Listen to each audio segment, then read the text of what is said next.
Well, hello again, everybody, and welcome to another edition of Sci-Fi Model Action Live on the Bench Hangout. We're starting off with a great group of modelers here tonight. We're going to toss things around the room first, like we usually do, and have everybody introduce themselves. I'm going to start off at the top corner here and introduce John Swaller first. How you doing tonight, John? I'm doing great. Love being here, man. Sorry we had so much problems with this, but... Yeah, we got around to getting it going. I had problems here tonight, too, with thunderstorms and stuff cutting me off. So we're glad to have you on with us tonight, John. And number two, we've got Chris Whitford along with us tonight. How you doing tonight, Chris? I'm doing pretty good. As Boyd says, my name is Chris Whitford. Y'all know me. Hey, SFMU, SFMA. Little videos here and there, and all around, try to be a nice guy, but oh well. Glad to have you on with us tonight, Chris. And next we've got Mr. Armando Della Cabada. How you doing tonight, Armando? Doing great, Boyd. I hope everyone's doing fine. I'm Armando Della Cabada. I live in South Florida. Run a little channel called DLC Model Builders where I show my builds. And been doing a few things, a few kits here and there while I waited on some parts for my refit, and I'm happy to be here. Don't let him fool you, everybody. He builds 10 kits a week. And up next we've got Ralph from Tenant Controls. How you doing tonight, Ralph? I'm doing well. Better than you guys are faring, I guess, with all the weather. But, yeah, I'm doing well. As Boyd said, my name's Ralph Tenaglia from Tenant Controls. We have a lighting controls company here in Massachusetts, and glad to be here to see if there's any questions or concerns. Be happy to answer them. Glad to have you with us tonight, Ralph. And next we've got Eric Hawkins, otherwise known as Kid Bash. I guess he's officially changed his title on his tag there, so it must be starting to stick. How you doing tonight there, Eric? Doing pretty good. How's everybody else doing? Doing great. I'm serious. There's no such thing as a destroyed model. That's a great model to live by. Make a different one. Glad to have you with us tonight, Eric. And we've got Mike. How you doing tonight, Mike? Fine. How are you? Doing great. Glad to have you on with us tonight.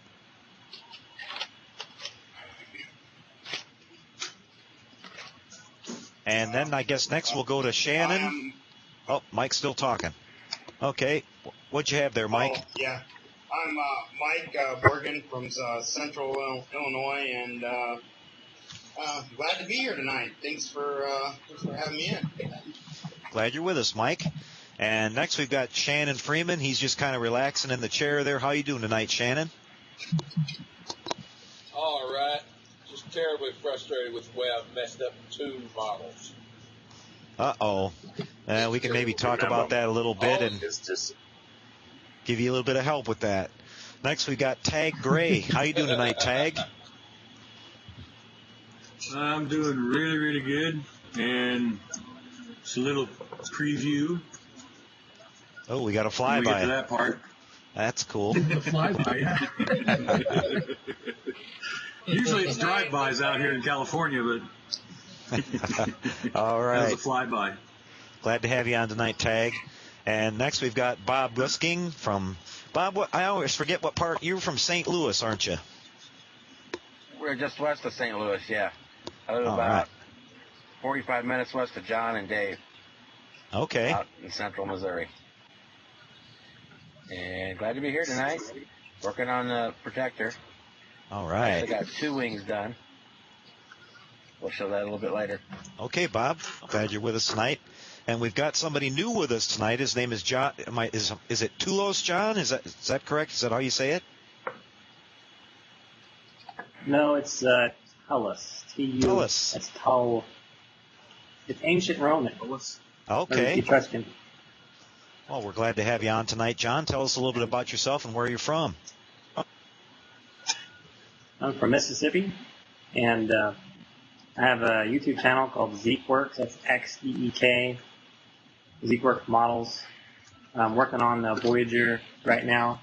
I'm going to go all out, make it exactly as I can, light tenant, and I'm just a beginner. It's my first model, so hopefully I can make it look like more than just a beginner. Oh, we're glad to have you on with us tonight, and hopefully you can show a little bit of your work on your Voyager in just a little bit. We're going to go back around the room here now and have everybody show what they've got on their bench and how things are going with that. Go back up in the top corner here with John Swaller. John, what you got going on tonight? I am doing some weathering on her, and I started painting couldn't get the decals for the little diamond on the side of the Raider. Sorry for the camera work, but this is what I've been working on this evening, is this little diamond job right here. And otherwise, I gave her a little sloppy pin wash, and I came back and wiped her all down. And looks beautiful, gotta John. get her back to shiny and leaving a little bit of weathering going on here.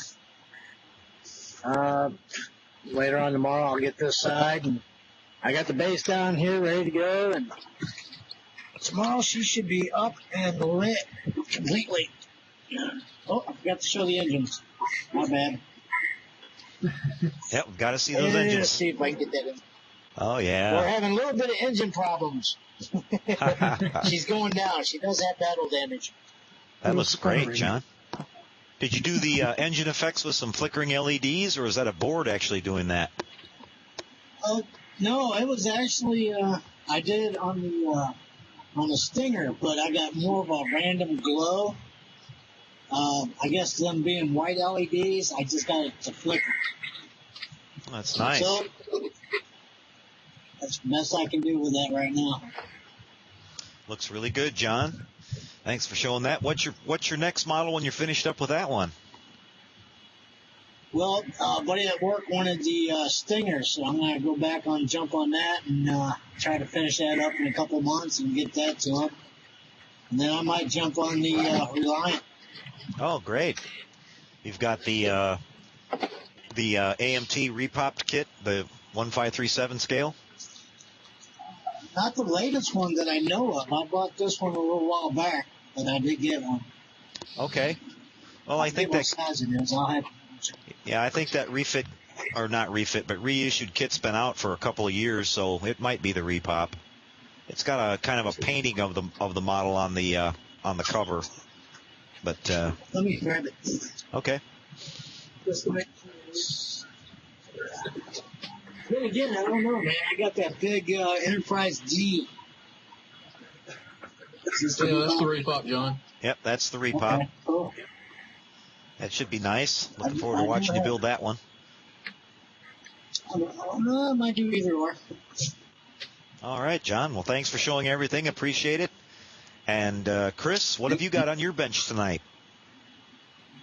I don't know. Maybe just the Superman superhero thing. Yeah. He got her done. No, she ain't done by any stretch of the imagination, but she's almost there. Hopefully I'll have it done by Friday. All right, Chris. Before I leave for a convention this weekend. It's looking good. So did you solve your problem there, Chris? Not yet. Got some things I got to work on tomorrow. A friend's going to help me out with facial features and all that. Still got a belt and kryptonite and eventually the base, but for this purposes, base is not going to be painted up. I'm just going to call it done. I may paint it the S gun metal and just say, hey, be done with it. Mm-hmm. Throw the decal S's on and it'd be done. All right. Looking good, Chris. Well, I'm pulling for you to get finished by the end of the week. Yeah, we're getting close to winding down on our big spring build that we've been doing at Sci-Fi Model Action, and guys are pulling for the home run stretch here. So best of luck to everybody out there that sees that, and hope you guys all make it on time. Next, we got Armando de la Cabana. Armando, what are you working on tonight? I lost your sound, Armando.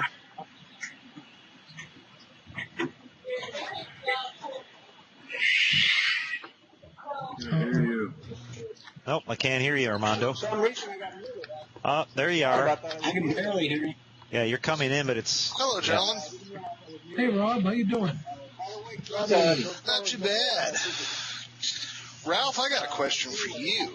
Rob, we're right in the middle of going around the room. Could you just wait a second? I just had Armando talking. Hi, Armando, try it again. Apologies. Can you hear us? Oh, yeah. Okay, now you're coming through. Sorry, I didn't realize. Yeah. Okay. Well, I started a new kit tonight. It's the Terminator T800 life-size skull. Oh, wow. It's a vinyl kit. It's got these 10mm LEDs, which are perfect for the eyeballs. Yep. Wow. Right in there, and they protrude through there. And I've already tested one of them. They look fantastic. I'm gonna try and get this thing assembled in the next few days. I've also got the refit. I got the boards from Ralph on Saturday, and I opened up the box and been looking at them, and I'll probably get some work done on that tomorrow. And I finished a couple of the alien kits that I've been working on. Let me show you the chest burster. You know he's got helpers in the background. Yeah, he Oh, look at that. Oh, man. Hey, it came out great, Armando. It's still a little tacky from the clear coat, but it's drying out pretty good. That looks great. So I've got him over here on the side. Looks like it jump out. I don't know who has That one pose, Armando, that pose at that... Go ahead. I was just going to say, that pose that chest burster is in, is that where he's kind of hightailing it across the table with his tail up in the air? Is that what it's supposed to look like? Pretty much. That's the only pose I can put him on. That's pretty cool. You should have opened with that. Should have opened with the chest burster. Yeah. Tonight we have the chest burster with us, everybody. Tell us a little bit about yourself and where you're from.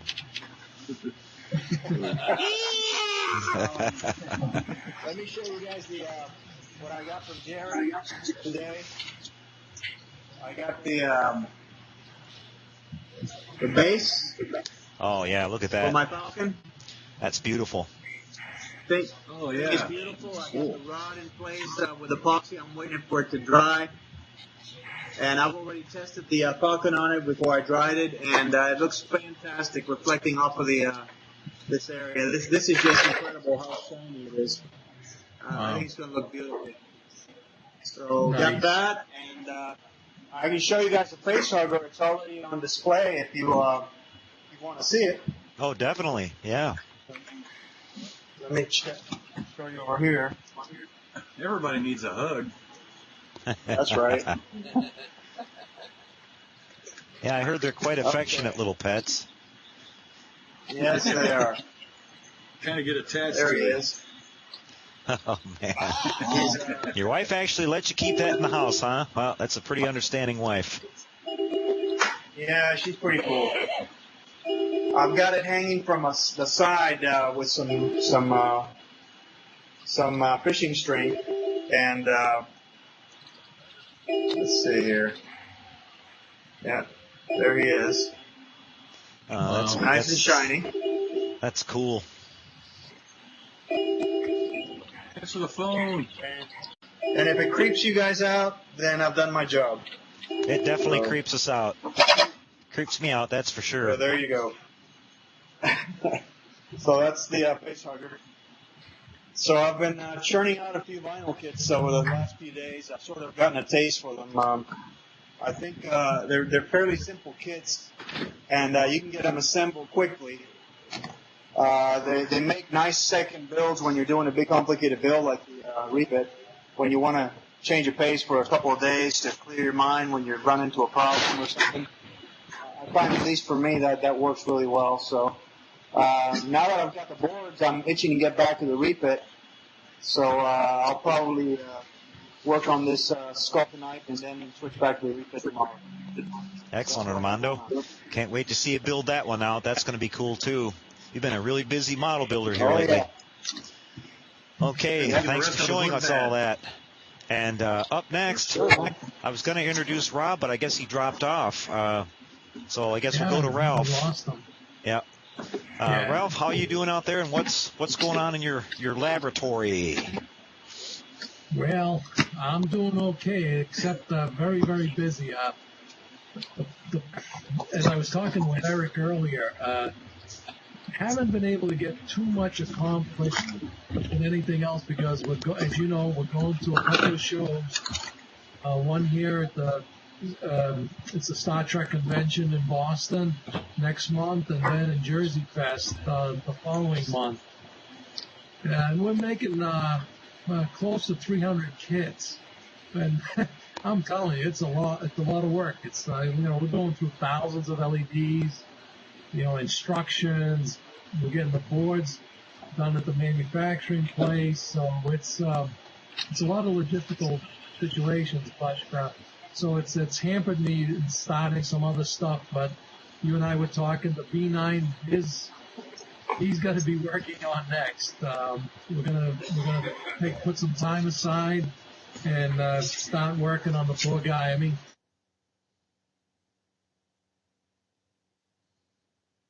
with the LED, we got the 2x6 breastplate matrix going. Now it's a matter of integrating all those guys and figure out if I'm going to make a custom board or we'll use some of our boards to make him do all the things that he needs to do. But it's just time consuming, but I wouldn't do anything else. This is great. All right, Ralph. Well, yeah, it sounds like you're pretty busy, and I hope you do really well at those shows. Yeah, I'm going to be heading out and getting to meet you in person in the fall out at the Jersey Fest show. That's the 1st of August, so if anybody's watching this that's out there towards the East Coast, we're going to be there the whole weekend for the show, and it should be really, really great. I got some pictures the other day sent to me by the Dave, the guy who was operating the thing, and the awards that they're handing out and some of the activities that they're going to be doing there is really, really cool. They're doing everything top-notch, so should be a really great show. Really looking forward to it. Okay, Ralph. Yeah, can't wait to be there.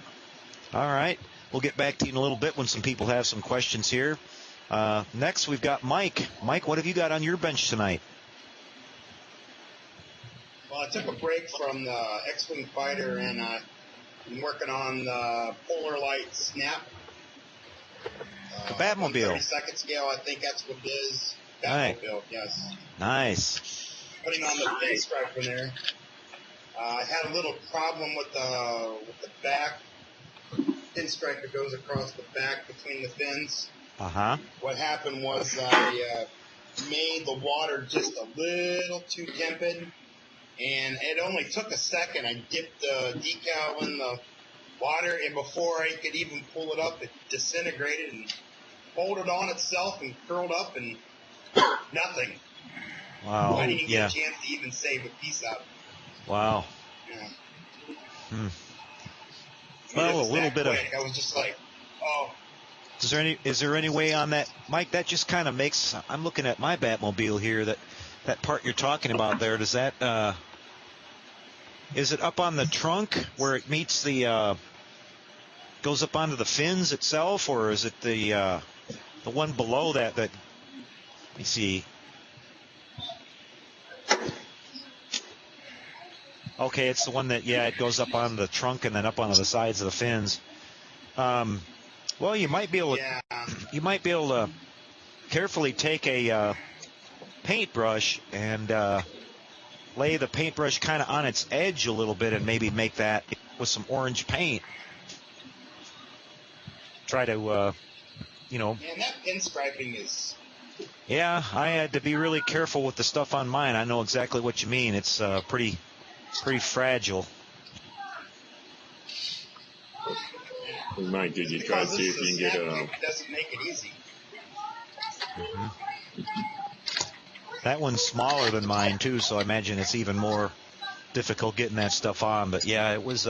There were a couple of spots on mine where I had little bitty gaps and stuff, and I mixed up some orange paint that matched it, and just here and there I did little bitty touch-ups with my brush and stuff, and That's about all you can do. Yeah, I got a few checks in mine too. I need to fix. A few of them around here. They just split, and they don't want to seem like they don't go seam back together very well. Yeah, I have to check it. Yeah. That's kind of an ambitious thing on their part to expect that all those pinstripes are going to fit every contour and everything on that model and line up perfectly. And you know, what it makes it so hard is the pinstripes are they're either on the edge or on the rail down the side.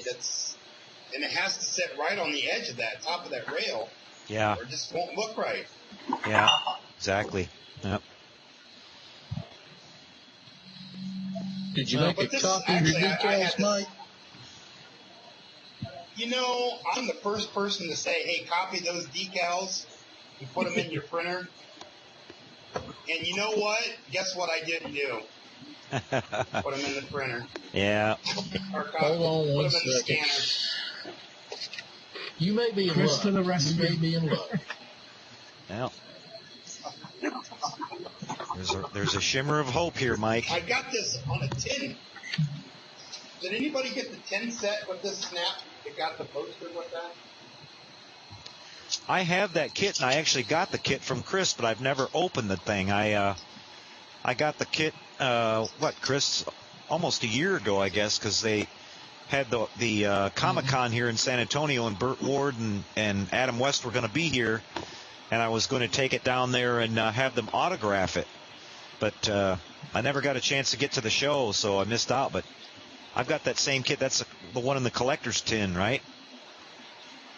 Yeah. Yeah. Yeah. Mm-hmm. Yeah. Curiosity killed the cat with me, and I opened them up. Well, that's all right. You're supposed to build it. Yeah. I just haven't got around to it yet. I just wanted the poster. That's a nice print. That's a nice looking print. That should be in a little frame or something. Yeah, I'm going to take it to Michael's or Hobby Lobby and see if I can get it matted and framed. Yeah, that'll be nice. Okay, well, I guess Chris is going to check on that and see if he might have a decal file on hand for you. I'm going to move over to Shannon now, Mike, and ask him what he's going to be working on. I don't think he's working on anything right now, unless he's got a table next to his recliner there. But what you got going on, Shannon? What you going to build next? I ain't going to be building anything for a while.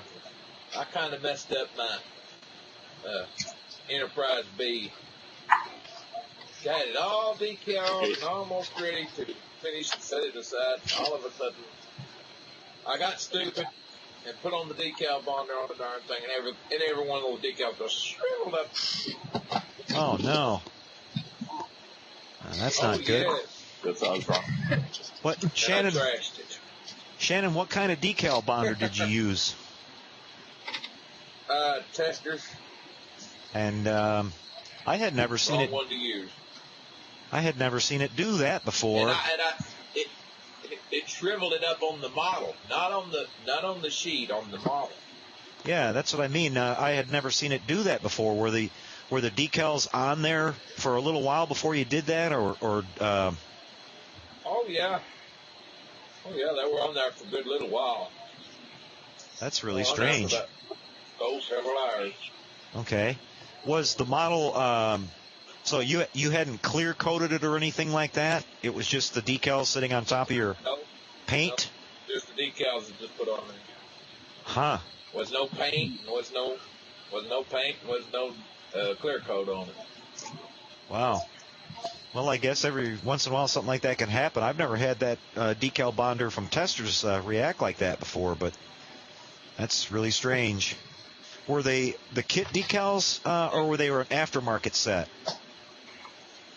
They were aftermarket. They were Dawn's Light and Magic. Oh, that might be it. Did you actually seal those decals before you put those on, like they recommend? Yeah, I used the Tester decal. Oh, you did? I used the Tester decal bonder on there, on the sheet, before I put them on. Oh, wow. That's too bad, Shannon. I don't have any answer for that. Does anybody else have any idea what might have caused that? Wondering if it was Yeah, an old sounds stock like a that was printed reaction on. tank. I heard two people at once. Try that again. I was just thinking maybe the sheet it was printed on was old stock. That's a possibility, I guess. And it sounds like a reaction to the paint to me. Yeah, that's. What kind of paint did you use, Shannon? I didn't use any. What was on the model was what I used. I mean, I used what the model is stamped out in white. That's what I used. Oh, so you didn't paint it? You just any paints on it. Okay. So I just laid it on there. Okay. No primer. That's why. No nothing. Yeah. No primer, no nothing. Yeah, I think that. Put the decals on the plastic. Shriveled up. Yeah, I think that's what might have.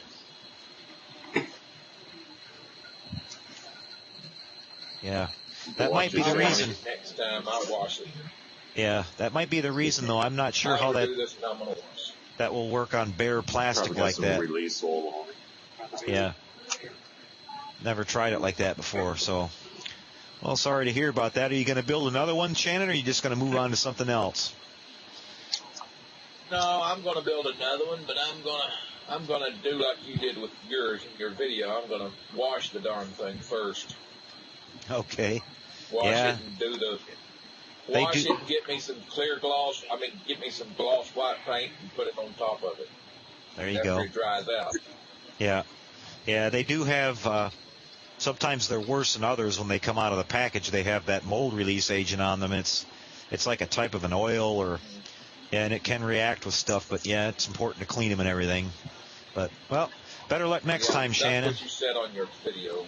Yep, we've all had issues like that happen, so you're not alone. No. Okay. All right, we're going to move on to Tag. Tag, you've been working on your Viper. How's that one going? We saw a little flyby in the beginning. A little brush. Yeah. A little flyby. I missed the flyby. You missed the flyby? Yes, I did. That's the way it happens here in California, man. It moves pretty fast. Throw that up there again, will you? Yeah, she's coming along. That looks nice. I looked at your still pictures of that detail on the engine there, Tag, and it looks beautiful. Yeah. Nothing's glued yet because I got to pop my thing. I was just checking for my light leaks on the back on the engine there. But I did all my painting, decals, sealing it, putting some weathering on it. It's still, like I said, it's still not all together. It'll still come apart. But the kit, the way it goes together, it's in sections, so it makes it really easy to do things as much as you can separately before putting them all together so you can get into the crevices and stuff. And I'm still working on my pilot dude. I know it's hard to see, but the arms and the face, well, actually the whole figure sucks that comes in the kit. It's all almost no detail, but you probably won't be able to see them. But if I turn this light on, maybe that'll help. It's hard to see. I can see it. I rebuilt the whole That's his arm. That's his. Right. Yeah. Well, I rebuilt the arms. I took the arms off a Hanomag, a Tamiya Hanomag, and some epoxy sculpt and rebuilt them so they look a whole lot better. Nice. Yeah, I spent the weekend catching up because I know I've only got about 4 more days to get it all done, but she'll get all done. Yeah, you're looking like you're pretty close. That's I was just gonna say too. That's my very favorite version of out of all the Vipers. I like the original Mark I the best. If they call it the Mark I. Yeah, my little brother was here.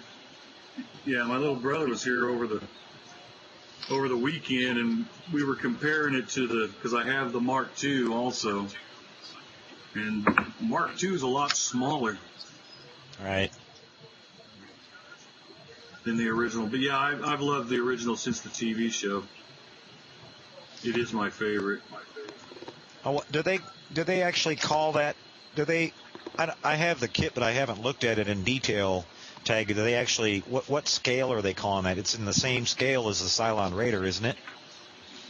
Yeah, 132. Right. Yeah. Which is supposed to be the size that they use for the studio models. Uh-huh. Like with Star Wars, the X-Wings are 124, which is what they use for studio there. Mm-hmm. But here being a TV show, cheaper budget. Right. So they did 132. Nice. Wonder if any of those original Vipers, the miniatures from Battlestar actually exist anymore. I know there's a Raider still out there. I've seen reference photos of that, but I don't know if I've ever seen an original. It's real hard to find. Yeah, it's even real hard to find reference photos on it. Any good ones, anyway. I mean, there's some screen captures, but you can't see any detail on them hardly at all. Yep. Well, you did a mighty fine job on it. And then I'm kind of like Armando. It's like you work on these kits, you really need to work on another one. Take your mind off of it. So. Nice. I can't quite tell what that is. When you get frustrated with one, it's Iron Man. Okay. To me, it's Iron Man. Cool. Yeah, I watched yours, Armando, and I was like, I want to build an Iron Man too. I also have the Mark 7 and the Mark II on the way. Cool. Yeah, I've got the War Machine one. I'm going to build that one soon. They're cool kits. You did the Mobius, right? Yeah, the Mobius Mark II. Yeah, this one is the one I did. This one's the Dragon. Right, Dragon took over their contract and started putting them out. Oh, okay. I haven't seen a Dragon one. I don't know what the quality is. It looks pretty good. I looked at it briefly, and the lines are crisp and everything. Of course, it's all in that dark red plastic, so it's hard to see. But once I get it clean and get a coat of primer on it, I'll be able to see the detail a lot better. Is it styrene plastic? Hard plastic? Yeah, I think so. Or is it vinyl? Some of those Dragon kits are like vinyl, like the Hulk kit. The vinyl is like real pliable, right? Yeah, it's like this stuff. What I'm using here with the, it's pliable. You can bend No, this is styrene. Styrene? Okay. Yeah, because the vinyl has like a real like a soap feel to it, right? Right. Okay. Yeah, this is styrene. And I did get cool. I got my Millennium Falcon from FedEx today too. My nice. 172. Yeah. How'd you like that thing? Well, I already had one. I had one that I bought last year on eBay. But when I saw them come up for sale again, I was like, I better get another one while I get a chance. So just under, with shipping, just under $200, $198.17 I think is what it was. Yeah, that's what mine ran. Yeah. Beautiful. That's because we're on the West Coast. A little cheaper to get it to the West Coast than it is going to the middle or the East Coast. I guess so. Yeah, cool it is. Tag. Is that kit? Is that the same scale as the Mobius kits were? Is that like what 1/6 or I forget what scale they were, but I know they're pretty big. The Mobius ones. All the 172s, or what? Oh, this no, one Iron Man. It's 1/9. I think they're slightly smaller. 1/9. Yeah, 1/8 is it? 1/8, I think, is the first ones that Mobius had. Yeah, and the Dragons, I think, are 1/9. Yeah, okay. It's 1/9. Oh, that'll still be big enough, though. That's pretty cool.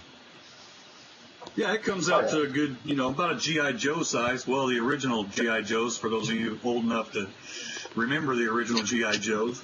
Yeah, that as a matter of fact, that was just in the news yesterday or the day before. The original creator of G.I. Joe passed away. He was 90-something years old. Oh, that sucks. Yep. Very successful franchise that's been. But I wonder if he'll get a bunch of G.I. Joes to at the funeral a salute. Maybe. That'd be kind of cool. Yeah, they've got them from every branch, that's for sure. All right, well, thanks for showing that tag. And up next, we've got Bob, and Bob said he's been working on his protector. How's that one going, Bob? Let me show you here. We have wings. Oh, yeah, and lights. We have lights. Ooh, lights. Looks great. And I just got them hooked up to a 9-volt right now. I'm testing, getting together. Still got blue tape everywhere. Hopefully get that done anytime. All right. Getting ready to start this weekend the Chevy Cheeseburger 48-hour build. Okay. Do a 69 GTO. Oh, very nice. For that. I haven't built a car kit in like 25 years, so. Really? Jump in. Yeah. Well, that's great, Bob. Yeah, it'd been about 20 years since I had done one, and then I don't remember which one I did first, but yeah, I enjoyed doing a car again. That was pretty cool. There's some nice gloss paints and everything out there for doing those now to get that nice shiny body on those things. So. Yeah, I think I'm going to paint it that same dark blue I used on the Fire Flash. I think that's going to look super on that car. Oh, yeah, it sure would. Yeah, that was a beautiful metallic color. Yep. All right. Oh, I hope you'll shoot some photos of that and put them on. We've got the scale model action on Google Plus too, so hopefully you'll put that on there. Yeah. Glad to have it there. Oh, yeah. And okay, we got to talk to John next. John, you've been working on the Voyager. How's that one going? Better than I thought. I've never done this before. Well, I did a couple of car models, an Apache helicopter, and an old Enterprise D when I was a kid. And I looked young, so that was a long time ago. But kind of a daunting task, trying to make it look a lot more accurate, because there's a lot of missing details on this. And as a beginner, I guess I should just leave it alone and just build it, but I can't help myself. I've seen so many videos. So with the photo etch, you have to smooth off the whole top here. I had to putty it up because I lost a lot of plastic, and I started to get little dimples where the details were. And it was getting really thin, so I put a little putty inside.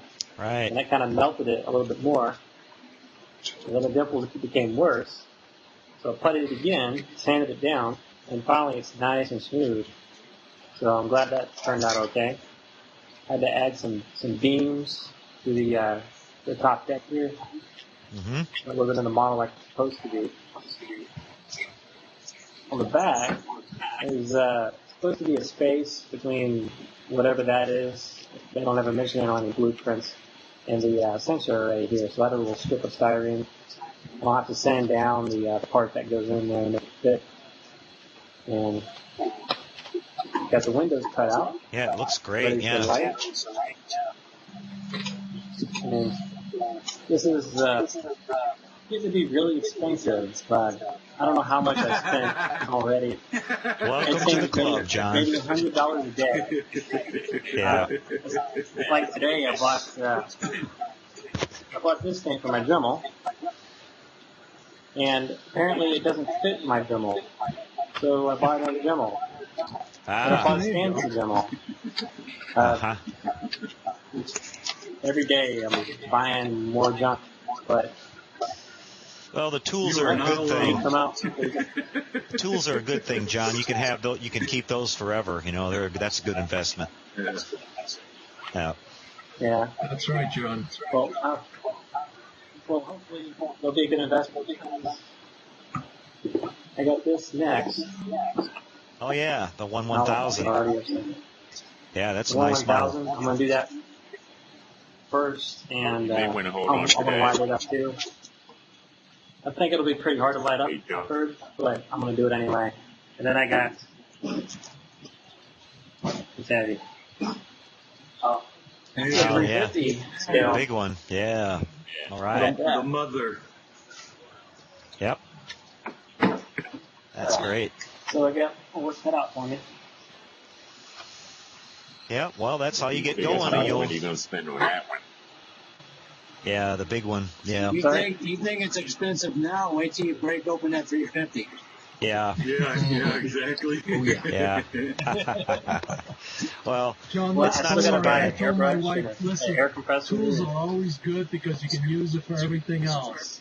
Exactly. So she finally, after 20 years, agreed with me when it was time to do some housework. And she said, "What do you need that jigsaw for? You don't use it." Well, there's been a few times where you need that jigsaw. And those tools for that Dremel, they come in handy for other things. I mark my word. Exactly right. Yeah, you can I've had that Dremel for a do while, home but- dentistry. There's all kinds of things you can do with a Dremel. Yeah. Well, that's great. Yeah, well, I'm glad to see you're getting back in, or actually well, I guess you're kind of returning to the hobby if you've built other models before that, but that's great that you're starting out with that. And when I was a kid, I just glued them together. I didn't paint them or anything. I just put them together. And then I destroyed them after. Yeah, oh yeah, a lot of us did that. I used to have a lot of fun with firecrackers and lighter fluid and stuff like that. Oh yeah. But But yeah, that's great to hear, John, and it's looking really good. You're doing a great job paying attention to the details and everything on the Voyager, and that's a great kit to start with. Is that the I know we had you on TeamSpeak and we're talking about it the other night, but tell everybody what kit that is. That's the I think that's the Revell Germany kit, isn't it? It's the latest Revell Germany kit. That's the one you want to get. You don't want to get the older, more expensive one. I've seen it go for over $100, the monogram kit. Uh-huh. But you don't want that one because the windows are very bad. Most of the windows are all, well, there should be 3 windows and 2 windows in some places, but it's just one big window. So the windows all look very inconsistent. So you want the later model. Okay. And that's that's not available in the States, right? You have to have that shipped over from where did you find your kit at, John? People often ask about where to get Amazon.com. Amazon, okay. So you got it from that's great. Yeah, it was actually Prime. It was on Amazon.com. Various sellers, I guess they bring it in from the UK and they sell it on Amazon. The first one I bought was $30-something, but Amazon ships me a little tiny die cast. And so I sent that back, and I was too scared to order it again, even though they told me that I should be confident it'll be the right one. And then I ordered there's a $60 one from a different seller. I was too scared to order the $30 one again, so I ended up paying $60 for it. Well, I think that's a pretty expensive kit, or one of the more costly kits that they put out. So that's about right, I think. I know people are paying right around $50, $60, $70 for the 1/500 scale Into Darkness Enterprise from Revell Germany too, for the import. So yeah, that's about right. I can't find that one on Amazon. I see it on eBay, but it's expensive. Yeah, on eBay they're really outrageous, but every once in a while they do get them in at Cult TV Man in a couple places. He kind of seems like for a while there he gets them in and they're sold out the next day, and it's a couple of months before he gets them back. But I haven't been paying attention to it lately, but originally when it came out, a lot of people were really clamoring for it, so might have cooled off a little bit. Okay, guys, well, I don't have anything really too much to show you tonight from my end. I've been working on the refit, kind of really concentrating on that. I'll have a video coming out on that probably by tomorrow, but I've been doing a lot of the Aztec work, and I'm all the way up to the neck on the secondary hull now, so I've only got a couple little details to paint onto that, and then the secondary hull and all that painting is done, and then I'm going to start assembling the nacelles next, and that's kind of where I'm at on that one. So I had a goal by the end of the week to have everything kind of in one piece, hopefully. So kind of pushing hard on that one. But I haven't decided what I'm going to do next yet. I've got a couple kits out here. I just got this kit in. I have it out in the shop. I was going to bring it in and show it to you tonight, but I just got this large-scale C-57D space cruiser kit. It's not the one that's out right now. It's the original release. It's huge. It's got a 28-inch saucer. 28-inch, yeah. And I was just kind of looking through it a little bit, and the main issue with that kit, there's a couple issues it has. One of them is that the saucer is all molded, in like pie wedges. And I've looked around quite a bit on YouTube and some other places to see what people were, figure it out, and some people weren't figuring it out. I mean, some of the builds I saw, you know, they were really, thing was really warped or whatever because they were trying to. I think the key to it's going to be to have a really nice flat working surface. And I think what I'm going to do is I'm going to take each section, the two sections, and reinforce them from the backside with some fiberglass resin, with some of that, you know, that sheet that you can get, that cloth. You dip it in the resin and then put it on and let that dry, because that'll make it very stiff. Yeah, that'll make it really stiff. And I think the key to it is to make sure that when it's curing, it's sitting on, you know, a perfectly flat surface, so that it. One of the videos I was watching, the guy was using clamps, you know, because on the inside of the ribs.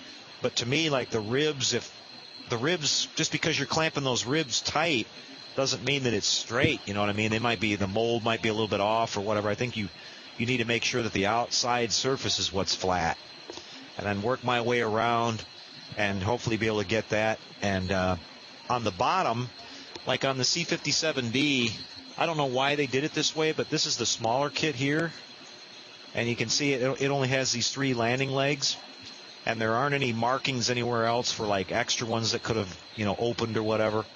And that kit has 6 like landing legs on it. I'm not sure why they did it that way, but so 3 of them have to be, I have to glue them shut, and then I have to putty them and make that all go away. And so it's an interesting kit. It's huge. It's got a full interior in it, and I don't know where in the heck I'm going to put it when I finish it, but it's quite a monster. And they have been selling for like over $100 on eBay, and I happened to look on there one night. Just got the idea of maybe getting one, and I wound up getting it for a little over $40. It was sitting at like $35, and I just threw a bid on it and figured, it'll be gone. And next day came back and checked it and found out I got it for like $41, so I was pretty happy with that. Kind of got lucky on that one, but anyway. For sure. Yes, sir, Eric. Have you heard anything about the dome on that one? Is that the one, the corrected dome? Because some of them have an It's not incorrect dome on it. Yeah, the one I've got looks like the incorrect one. It's molded in clear. I guess they did that so that you could, you know, if you wanted to leave it opaque, you could look in it and see the interior. I think what I'm going to do on that is I'm going to see if I can find somebody to maybe make me a different one, you know, vacuum form it or something. The main issue with it is that it's just plain too tall. So I might, if I can't, you know, get another one made, I might just shave it down a little bit, because what I was looking at was how much space there's some kind of inner framework, if you want to call it that, that's part of the interior that's inside the dome, and it looks like that there's going to be enough room to shave the sides of the dome down a little bit and lower it and still be able to clear that framework that's in there. And the idea that I had for showing off the interior is I thought I would take the dome and paint most of it, but leave sort of a V shape, you know, that comes down from the center and gets a little wider and comes down, and mask that off and leave it in clear. So like when I'm displaying it, I can turn that and have it when you're looking at it where it's all looks painted. And if I want to have it where you can see in the interior, I'll just turn the dome around and you'll have that clear part there that you could, you know, kind of look in and see the inside, because it does have a really cool, fully detailed interior in it. So that'll be kind of neat. Yeah, someone did put out a corrected dome for that kit too. Oh, they did. Okay. I don't know who, but well, if you happen to remember, send me an email with a link. I'd be interested in that. Well, the only place I can think of is Starship Motors, Colt TV Man, and Federation Models. That's the only places I can think of. Ah, okay. All right. Well, I'll have a look around then and just see what I could find. Appreciate that. Okay, guys, I'm going to kick it over to open discussion now. Anybody have any questions, comments, anything they want to bring up tonight?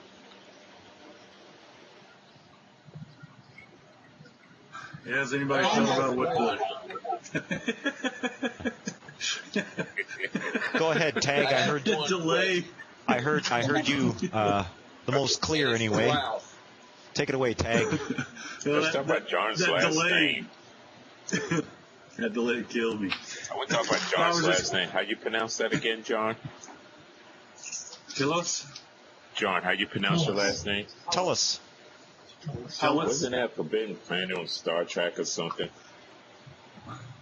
First episode with the guys with the big head. Oh. Talos. Talos 4. Talos, okay. Yeah. Talos 4. Talos 4. Yeah. Oh, it's Talos 4, that's right. Hey, my name's from Star Trek. John, you just got your nickname. Well, I think that was T-A-L-O-S. Go ahead, Tag. What were you saying? Well, I was just curious if there were any thoughts on what the next build's going to be. The next challenge or whatever. I guess it'd be the summer build. It's going to be the Heroes build in July.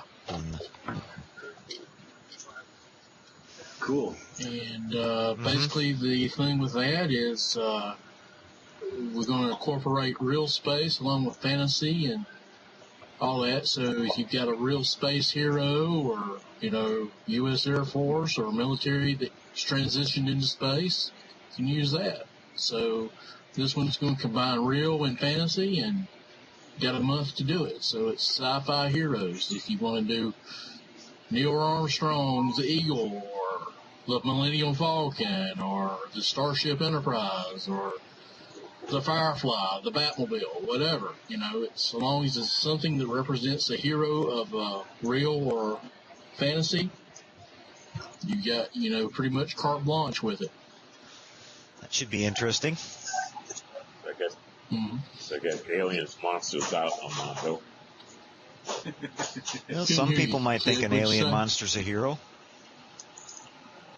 I said, told them Mondo, the alien monsters are out of this building. Armando's hard at work there in the background. I can see him working on his, using the heat gun there. He's getting to be a real pro at working on those vinyl kits. If you got Godzilla, according to this last movie, he was a hero. So, something that represents a hero. That's the best I can tell you. It'll be like our other previous contests that we've done. Basically, I can tell you have fun with it. And that's the entire point, is to have fun. The one coming up in September, though, is the real surprise. I'm just going to drop a hint and say, The Final Frontier. And that's all. Gee, what could that be? Oh, come on, make it easier than that. That could mean anything, The Final Frontier. Yeah. Good. I better finish with my refit before then. Yeah. Well, and I know there's a couple people at Sci-Fi Model Action that right after the spring build is over that we're going to have a couple of guys doing some mini group builds. Armando, what were we talking about with the kit? Well, you and I talked about doing the Seaview kits together. But what was we were talking about one just the other day where a bunch of us had? Was it the Cylon Raider? Is that what it was? Yeah, the new TOS Cylon Raider. Dave and I had talked about starting it together, and then you mentioned, well, see if a couple other people are interested that have already gotten the kit. Maybe y'all can do like a mini group build. And I said, great, sounds like a good idea. So I know Dave. If anybody here has got that kit. Yeah, Dave Pashtag is the other guy that we were talking to that night that had the kit that wanted to start. So, yeah, and I would say I would recommend that over at the board, at Sci-Fi Model Action or at Chris's board too. If there's a couple of guys that want to do that, we don't always have to have it like a huge organized event. If just a couple of people, call it like a buddy build or something like that, where you're just getting a couple of friends and you're all working on the same kit, and you start out together and just kind of go along as you go. No set time frame for getting it finished or anything like that. So that'd be a lot of fun. I'm looking forward to that. And then that kit, by the way, Chris, you and Chris did a great job on your YouTube channel with that review. I really got a kick out of that. I think you guys make a good team when you do your reviews. And man, that thing is gigantic compared to that little bitty, what looks now like a Matchbox kit of the old one. It really showed the difference. Oh, yeah. Tell me about it. I've got the old one. Yeah. There's a huge difference. That's impressive. You have to draw straws to see who's going to paint theirs gold. Because there was a one gold Cylon Raider that was floated around all the time. Oh, really? So was he like the leader or something, Bob? I don't know. Just like about half the scenes when they would fly through, you watch they'd all be the gray, and there'd be one that was gold that would go through. And there was one Cylon that was gold too. Right. Yeah, I know there were the gold Cylon. Didn't they always have the crew on the inside of those Raiders? Weren't there like two silver guys in front and the guy in the back was gold because he was like the commander or something like that? Or were they always silver? But every once in a while you see a gold one. Yeah. Every once in a while you see a gold one running around. Yeah, he was like the. There was one Cylon Raider that would pop up every now and then. It was gold. Interesting. They only actually had two of them. Have to do some research on that. Was it sort of a metallic looking gold? I mean, well, obviously, but like a really shiny gold, or was it kind of just a? Yeah, it was a gold color. I remember it shiny. Chrome. It was more like shiny a pearl gold color. Yeah. A pearl color? It was shiny gold. Yeah, it was a real light gold. It wasn't like a gold. Not even like pale gold. It was a little bit lighter than that. I have to look around for that. At least that's what I remember. It looked like a gold. I'd be willing to be the guinea pig. I might want to try painting mine that color. Let's go to Brad Hare's side. He did his in the gold color. Did he? So. Okay. Mm-hmm. Anybody heard of any? I mean, the Cylon stuff. Go ahead, Eric. I remember Cylon. I forgot exactly what episodes, but yeah, it was definitely a shining gold. It's as shiny as the silver. Okay.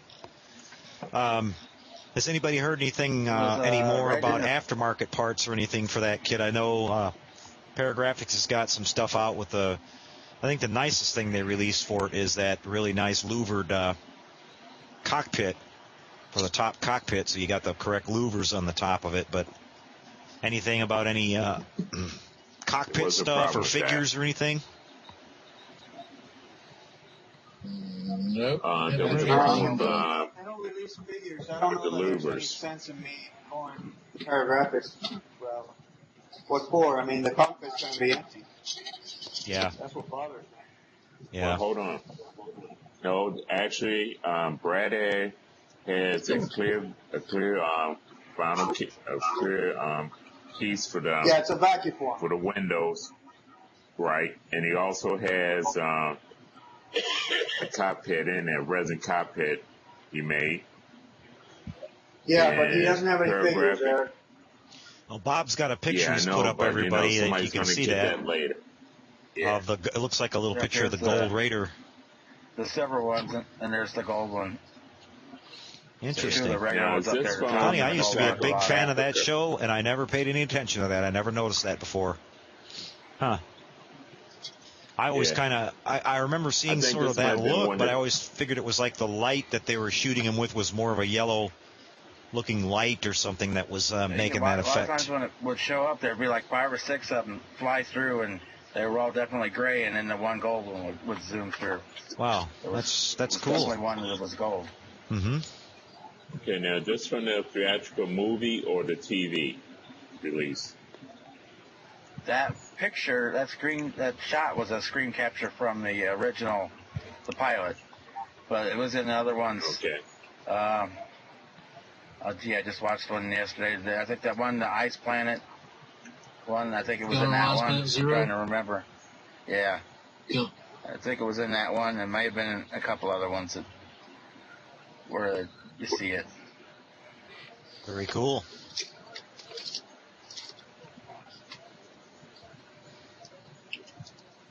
Maybe that's a Cylon Ace Raider,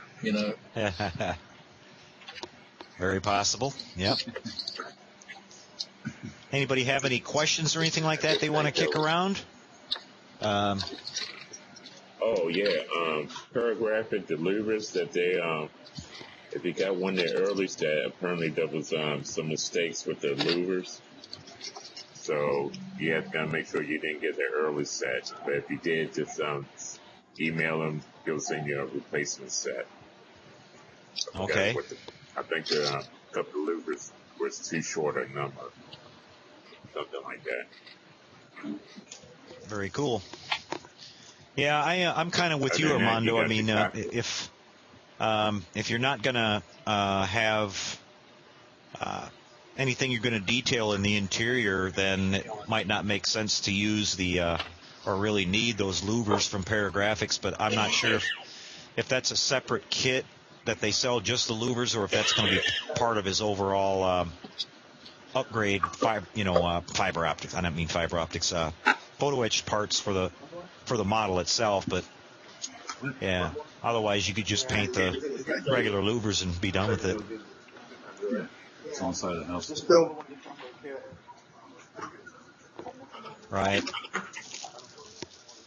Anybody heard any news about any upcoming kits they haven't released yet? I haven't been checking up on that lately. Chris has usually got his ear to the ground on that. Have you heard anything, Chris? Anything interesting? Well, as of right now, the Wicked Witch from The Wizard of Oz has been canceled. Okay. Who was doing that one? That was Polar Lights. The Kane kit that's supposed to have been released in December has been pushed back with no release date as of yet. And so far the kit that everybody's been waiting on, that everybody's been talking about, is the 1000 Reliant. So we got a lot of people waiting on that. What was the what was the word on that one? Midsummer, something like that? It looks like it's going to be June, July. Well, I won't hold my breath on that. Soon. Coming from round 2, they've missed their release dates on every model, every new mold that they've done in the last couple of years. So we'll see. Hopefully they do. I know that's going to be a really popular kit. I hope it sells well and it'll motivate them to do a damn 350 Reliant, because we all want one. I heard that. And I'm not going to go to all the trouble that our guy Mike on our board is building. There's no way. If you guys have seen that thing, I mean, holy smokes. Somebody commented on there the other day. Amazing. It's like watching the real studio model being built, like they would have done it from complete nothing. And it's a fantastic job, but I'm pulling for Mike. He's got his work cut out for him to get that thing finished in time, because he hadn't even got to the lighting or the painting or anything yet. But he's really going to have to be cranking. If he makes it on time, we definitely maybe should think about some kind of an award just for a heck of an effort for trying if he doesn't make it. But wow, yeah. Between that one and I'd rather take his time and make it look good than try to exactly make the deadline. Right. Well, him and his wife just had his wife is getting ready to have a baby. I don't know if they had it or not, so that was kind of that'll change things for you in a hurry. But you're sitting there in the waiting room working on the kit. Yeah. Between that one and the one Mike ain't doing too much running around. Mike kind of hurt his ankle, so he's going to be pretty much sitting around a lot. Yeah. Well, between that one and the one that our guy Bilski did, Bill Tate from over there in England with his Borg alcove, that is just a beautiful build too, completely scratch built and hand sculpted figures, and just amazing work. You never know what you're going to see. Like I said, a lot of talented modelers out there, and we had a great turnout for it. Really happy with how the whole thing went, and we're definitely already thinking about doing another one. So, anything else, guys? Anything else you want to bring up? Anybody got any questions for Ralph about electronics? I was going to ask. Yeah, I'm sure I will once I get started with my boards. Mm-hmm. Yep. I'm trying to remember, Shannon, Ralph. You were saying something. Oh, go ahead, Chris. I didn't have anything specific. I said Shannon was saying something. I couldn't quite hear him. I know. I was drowned out by 5 people. I said I was going to ask Ralph about his 1000 TOS Enterprise kit there. Yep. Yeah, the TOS is that's out there. It look good. I was talking to Dave last time we were all on, I think, and that little NX is kind of small. I was gonna, excuse me, I was gonna look at it, see if we can do it some other way than a little board, because it's like less than, it's like a quarter of an inch. So I don't know if that's gonna pan out. It's too bad because the rest of the ship lends itself to lighting, except for that damn Naysal buzzer. Mm-hmm. Ralph, can you do it kind of like we did set up for the dome light on the Batmobile? Just the 3 SMDs standing on end? Yeah. Chaser, that, kind of a chaser thing?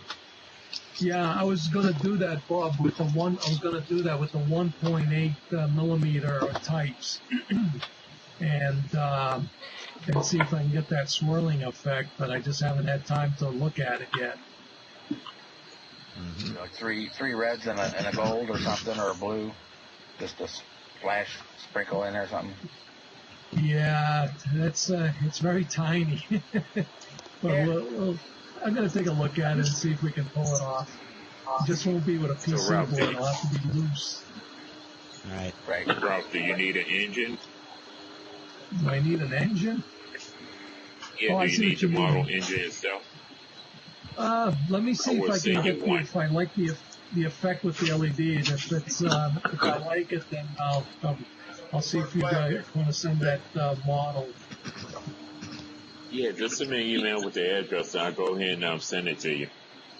All right, buddy. Have a few extras. Site looks good, Ralph. Yeah, hey, I was going to mention. Johnny did an awesome job, huh? Yeah, I was going to mention to everybody, Ralph, you might want to mention that you got a brand new website. Got that all up and running. Yep, it looks great. I can't complain about it. It looks very chic, high tech, and cool. The cool factor is there, and it's more importantly than all that, it's easy to use now. Exactly. Yeah. I've already been floating around it quite a bit. Yeah, clicking on everything and checking it, doing QC for you, Ralph, making sure everything works. But it looks good. I appreciate that. Well, I already put Jerry to work, too. He's working on a website for me now. I've been trying to get my website up for the longest time, and I don't know anything about doing that, especially beyond anything just very basic. And Jerry with his graphics and everything, I had to get him to do mine after seeing yours. He's really good at that stuff. Yeah, you can go check out Wix. Wix.com. Yeah. Yeah, it's a free build your own website. Just drag and drop. It wouldn't help me at all, Tag. I'm terrible with that kind of stuff. I'd be dragging and dropping. You can drag and drop. All you do is... I'd be dragging and dropping all right, but not the way you're thinking. Yeah. That's probably the easiest one out there is the Wix.com. Yep. Yeah, just like you've used Word, you can do it. Well, maybe. I'll have a look at it, but yeah, Jerry has already kind of helped me out with that, and I just gave him some pictures and everything, and I told him not to copy what Ralph had, but I do like how Ralph's navigation setup is, where you just click on the ships or whatever, and you can see all the different stuff, and that's really nice. That can't go wrong that way. Yeah, we thought that would be the easiest way, and because everybody, kind of, especially you guys that build stuff day in and day out, you know what the ships look like and all that. So plus the registrations are there, so I don't know. I don't think it can be much easier than that. Right. That's very true. Just cheaper. What's that? Just cheaper. Cheaper. Yeah. Everybody wants cheaper. Yeah. Yep. I just want Ralph to move in with me so I can have him right there. There you go. Yeah, I had a couple of questions that came in earlier in the week, but I have my list out and laying out in the garage, guys, and I can't remember what they were. For some people that wrote into me this week, I was going to have them pose them to you guys and get some feedback from you guys, but I can't remember what they were now. I know one of them was about painting. Oh, yeah, I remember what it was now, or at least part of it. If you're painting one of your models and you get a little bit of overspray on some of your paint onto another part of the model that's been painted, what method do you use, or what can you talk about fixing that, short of not actually going back and repainting it? Anybody have any thoughts on that one? Yeah. You gotta, if you're lucky enough, you can paint over it. That's what I've had to do with Superman. So that's what you just basically have to do, or either that or strip everything back down, knock it back, and go from the beginning. Mm-hmm. Anybody have any little? Is the overspray getting on? Well, I was just going to say, does anybody have any little tricks for doing that without repainting? The guy was basically saying that he was doing a Enterprise C, and he was working on the top of the saucer, and you know how we have those concentric rings that go out that are different colors, and he was using masks, and when he lifted up the mask, he had a little bit of paint that had gotten through, not really a bleed through, but I guess maybe the mask lifted a little bit, and he said it looked like airbrush, like it was fairly thin. It wasn't on there very thick. Was there a portion of it clear coated or anything like that? No. Sealer on it? No, he hadn't clear coated anything yet. He was just wondering how you'd do that. I mean, what I told him, one of the things I've done before is a little bit of a really light wet sand with, water and really fine paper, and just kind of try to see if I can start working that little spot, and if you can get it to disappear, great. I mean, it's always worth a shot. That's one way of doing it. But it depends on how thick it is on there. If it's on there really thick, you're not going to be able to sand that off and not sand down the rest of the paint with it. But if it's just a little bit of light overspray from an airbrush, yeah, he airbrushed it. Mm-hmm. Okay. So I haven't heard back from him. That's got a little bit. Yeah, it's like he said it was like the tape lifted in a spot or something like that, and it, the little bit of the color he used next to the other color got in there. Not really like a leak, like it didn't bleed. It looked like overspray from the airbrush is what he was saying. So I was assuming that it was on there fairly thin. Yeah. Yeah, I had that happen on mine, and you just go, well, I just went back over with the tape and sprayed the original color to get rid of what the overspray was. So you just retaped. You just retaped and resprayed. Yeah, okay. You did. Yeah, if I was doing gray and then I put down tape to spray red and I got a little bit of red underneath, then once I pulled it off, I just put tape over the red on the line and sprayed the original gray to get rid of it, just in that little spot. It's really easy. Okay. Good idea. Anybody else have anything like that they want to share as far as a little issue, problem you've ran into on something you were working on that you fixed? Armando, how about you on those vinyl kits? Any tips you want to give on generally working with those things? I know they're a completely different animal than styrene. Yeah, a couple of things. Yeah, it's I tell you, this thing. Number one, if you want to cut it easily, heat it up, because it softens up the vinyl significantly, and you just slice right through it with a knife like butter. The kit's not going to fit well. You have to warm it with a heat gun and shape it, and vinyl doesn't have memory, so if you reshape it to another shape, it'll stay that way, which is kind of interesting because it doesn't bounce back. So that helps when you're trying to fit two parts that don't go together. For instance, here, neck, this part, I just glued to this one a little earlier at the beginning of the Hangout. and there was an overhang back here. So what I did was I heated up the base a little bit and squeezed it like that, and then glued this and held it together for a few minutes. And now the fit is pretty good. It looks pretty nice. And, you know, with a little bit of filling and painting, I'm pretty sure I can make it look perfect. So they're hard. They won't fit right, but you can make it fit. And that's the thing about vinyl. It's got that property. Don't expect the fit of a styrene kit because you're not going to get it. Right. Good tips. And how about painting also, those?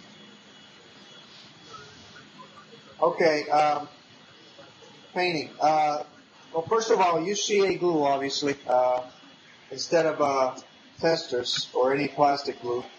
The CA glue will glue pretty quickly, and it'll glue very strongly. Once it's glued together, it's not coming apart. Even if you try and come it apart, you might actually snap the pieces off before the areas that are glued together will come off. As far as painting, I use the TransStar primer without any issues. You can also use the Testers primer. It'll cover it up pretty nicely.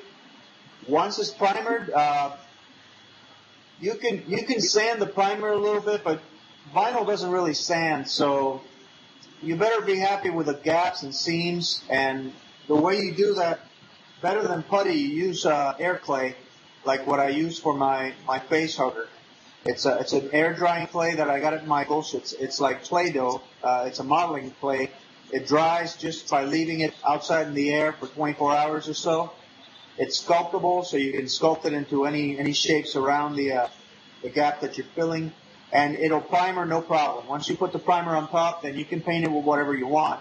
On my face hugger and the chest burster, what I did was I mixed up a batch of what I thought should be the base color, sort of like a skin beige type color, a little darker on the chest burster than on the face hugger. I painted it like that. I used a speed checker paint on top of the TransStar primer. Once that was dry, then I used the oil paints, dabbed them on, and with the thinner, I just sort of spread them all over the surface so they could run all over the details and bring out the detail of the models. Because these models do have nice moldings. I mean, look at the skull in this thing. It has a lot of detail, so that should look really cool once you paint it. Right. Same thing happened with the other two kits, the alien kits. Once I dabbed all that stuff on top, I brought out the details, and then I just clear coated it to give it a shine, and I'm pretty happy with the results. This will be different though. I'll use Alclad with this. Yeah, that's what I was going to ask. You're going to use Alclad. Yeah, I'm gonna gloss it black first. Well, first of all, I'm gonna glue it together, obviously. And the eye comes with like I showed you, the 10 millimeter eye. But I'll paint the eyeball first. Once it's all painted, then I'll put this thing in there because I want to make sure this is nice and clear so it looks really shiny when I'm lighting it. But yeah, this will be an outlet, most definitely. So I guess the bottom line on the vinyl is that from what I've understood, and I remember talking to Chris about it a long time ago, and he told me about, maybe it was Chris or maybe it was Harvey. Yeah, I think it was Harvey. He had done one of those old Star Trek figure kits that they had out. You know, I think it was Captain Kirk, the AMT kit. And he didn't use the right primer and he didn't use the right paint, and it never dried. He said like a year later it was still, I think he used some enamels on it, and it was still tacky. And he said after a while it got so bad that the dust in the room just completely started clinging to it, and every time you started touching it, you'd get, make a fingerprint on it, and it looked horrible after you wound up having to throw it away. But so it's important that you use the right kind of a primer as your base so that it does dry and it doesn't react with that vinyl. And then you can pretty much use anything except enamels, right? Isn't that the kind of rule of thumb on those things? You pretty much, yeah. You cannot use enamels, and you cannot use some oils because it will cause the vinyl to mildew. Okay. So be careful with using oil paints on those. Okay. Definitely don't use well, enamels. if you primer it and paint it well, you can put the oils on top, as long as the vinyl is sealed. Yeah. Yeah, as long as the vinyl's sealed, you can do that. But if you're using it unsealed, some oils will cause a vinyl kit to mildew, and I've seen it happen with a friend of mine's. He did Riker, and he didn't seal it, and he's doing oil paints.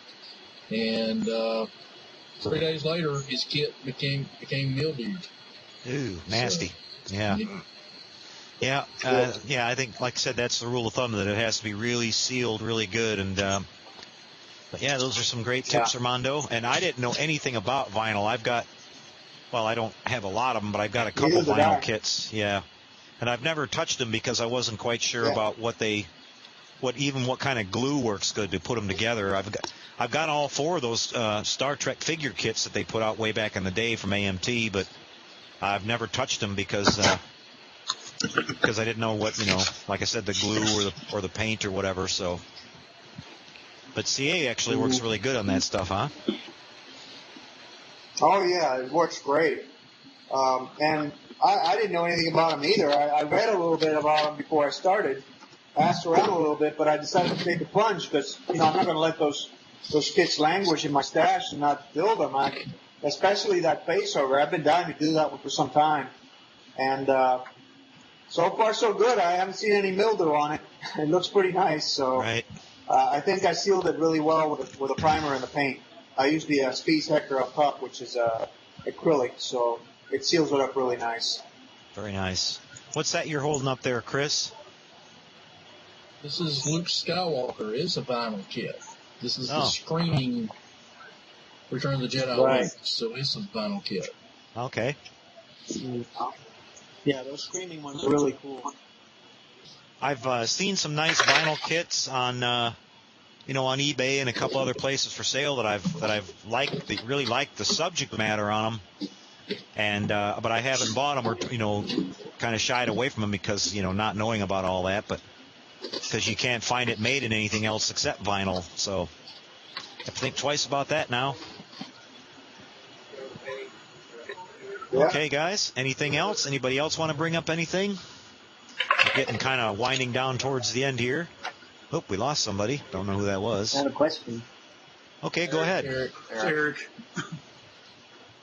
I got this 1/1000 reset. Just went through the, I just unboxed it, and those windows are going to be really tiny. Do people typically like this model? Yeah, I've seen it lit. Yep, we've had quite a few guys from over on the forums over there light them. Just going to have I'm lighting my son's. I lit up the nacelles on my son's, and I'm going to light the saucer. In fact, I'm even going to put one of Ralph's navigation boards in it. You can do it. It's a little bit more tedious, though. Do you put the decals have black spots with the windows, or are you drilling through the decals, or just not using the decals at the windows? Anybody hear that? What's that? He's asking about the windows. I didn't catch it. The decals I don't know about the windows. I haven't got the windows on it. Yeah, there's a template. There's a template. You mean the side windows on the saucer? So I just use the decals as a template. No, but there's a photo etch kit for it that has a template. Yeah, that's right. You can lay it on top and just drill right through it. Yeah. We use that to drill the windows on the saucer kit. So I guess I'll have to paint the Aztecing on instead of using the Aztecing decals, because the decals have black spots where the windows go. Well, you could probably work around that. You could probably just carefully take a your hobby knife or something and just go in there and just cut those out before you actually apply them on. And then when you line really tiny. Yeah.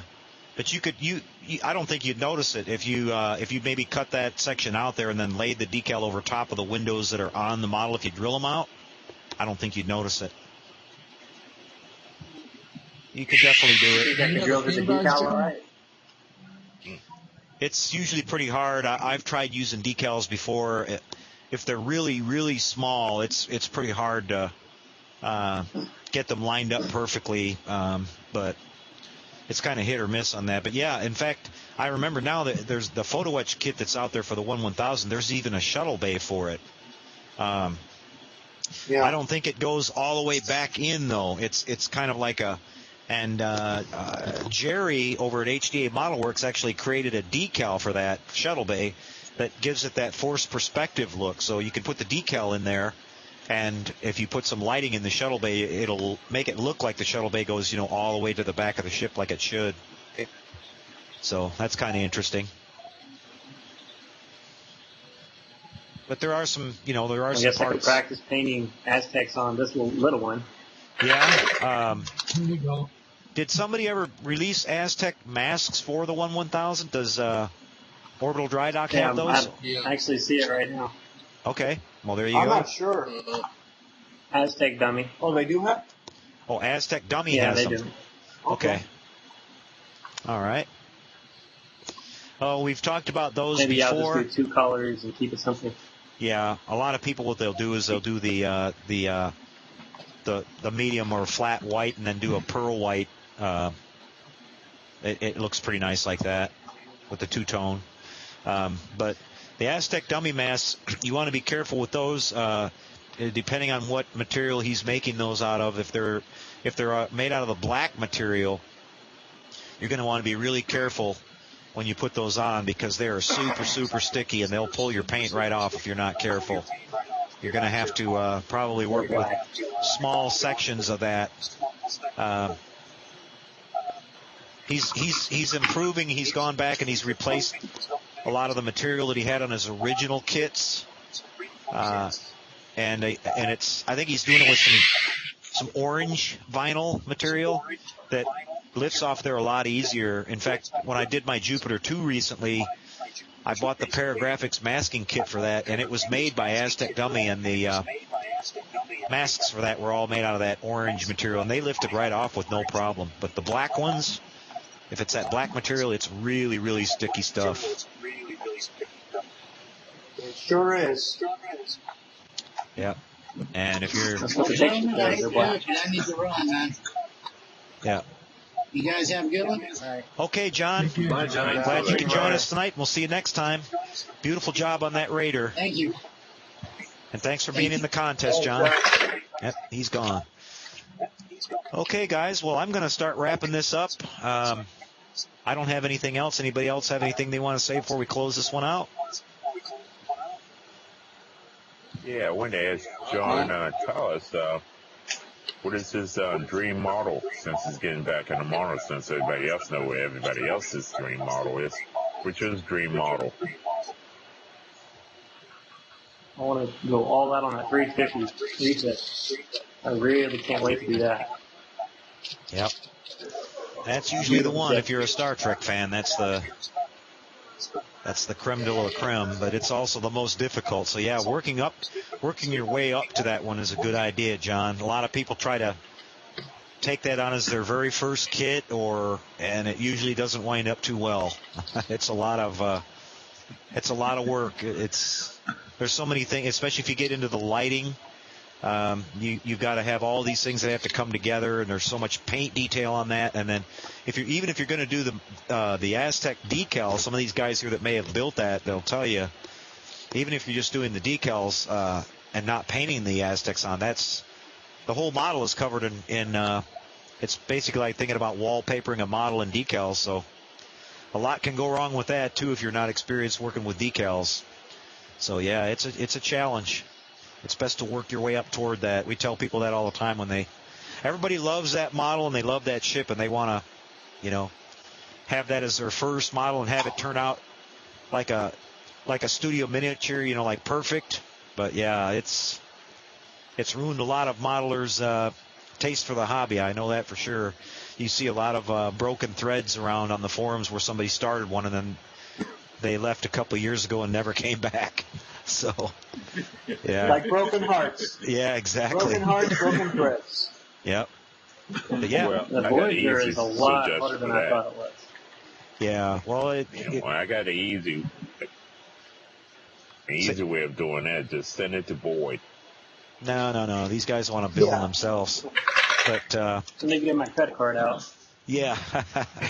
Well, I'm glad to see you're working your way up toward it, John. And by the time you finish those other ships, you'll have a good. And actually, the 1000 is one of the ships that I often tell people if they want to do a 350 to start out with, because there are some things on that model that are really similar to what you're going to do on the 350. So the Aztec decals, some of the lighting, some of the paintwork that model needs, same colors and things like that. So you'll be fine once you complete those other ones. I think I should have done that. I think I should have done the 1000 refit before I did the Voyager, but I think the Voyager will come out. Yeah, it's looking good. You're taking your time and you're paying attention to the details and everything, so you'll do fine on that one. And I'm afraid that every time I look at something and I want to modify it to make it more accurate, I'm scared to touch it. I'm like, I'm probably not going to do that. And then I start touching it, and then a few hours later, I'm like, wow, I did it. Yeah, that's how it goes. I have a cure for that. What's that, Tag? I have a cure for that. You buy 2 models. That way, you're not so afraid to mess up the first one because you already have another one. Yeah, that's true. What I decided. You know what? I'm going to put $50 aside, and if I do screw this up, I'll break down. I'll buy another Voyager. Yep. You just hope that happens when you're not like 3/4 of the way through it. You've already got about 200 hours worth of time in it. That's when you hope if your screw up occurs, it's right towards the beginning. But it also helps because there's pieces like you could get all of it done and you're working on the last nacelle and you screw that up. Well, if you got another kit, then all you got to do is just one nacelle. Exactly. You don't have to just trash the whole thing. Yeah, that's very true. Some of those kits though are pricey.